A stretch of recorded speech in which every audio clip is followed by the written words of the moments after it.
Good evening, ladies and gentlemen. Welcome to another episode of Shadow and Sun and our part 4 of our Dungeons and Lasers review.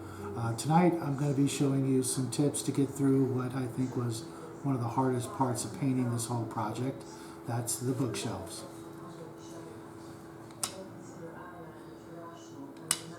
First thing, most people will use a 10-0 paintbrush.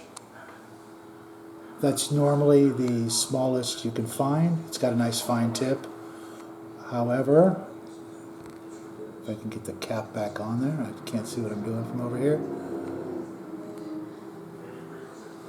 I found these 000s on eBay. They're even tinier with a much finer needle-like point. And if you can get them, grab as many as you can. I believe they're normally used for believe it or not, detailing fingernails. Never heard of such a thing, but whatever. The first thing I'm going to have you guys do, to save you guys some time, although I already went past that step, is to dry brush the actual bookshelves, the books themselves, white. As you can see, I've done a few of these before.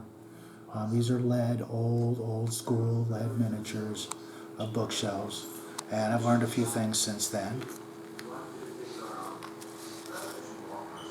Some of you may recognize the Grenadier famous hi-fi stereo on top of the Wizard's bookshelf there. Those of you who are, as old as me.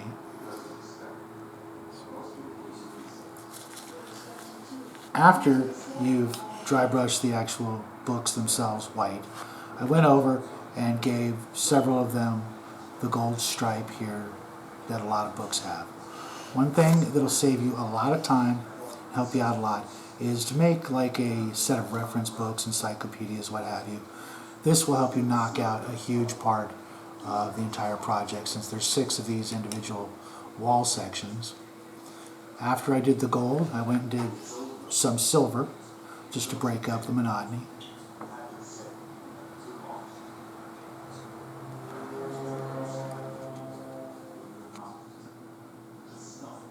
And again, you can see somewhere in here, maybe I didn't do the encyclopedias on this one. Nope, doesn't look like I did that. After that, oops, wrong one. I used Army Painter ink, or washes, what have you, in different colors. Here you can see I did a set of encyclopedias or whatever reference books you want to, put in your Warlocs Alter. Then I used various stages of red, purple, some of the tan and brown washes, the blue, the green, and picked out individual books. As you can see here, I have my little homage to the Tolkien trilogy and the Silmarillion, if that's how you pronounce it, I don't know. Never actually read the book, it was too, not my style. And as you can see, the final product looks like this. I have, again, another set of encyclopedias, and you can, if you want to go over them again with, weathering effects and things like that to make your library here look a little more old, weathered. They're supposed to be, spell books, Necronomicons, Bibles, whatever you want to call them. You can use other washes. I always use Army Painter for everything I do. Hope that helped. Before I let you guys go, I am going to be making another video. My son and I are going to make our wish list of what we'd like to see before the next Kickstarter comes out, which will be a week from today, the 24th, the 25th, something like that.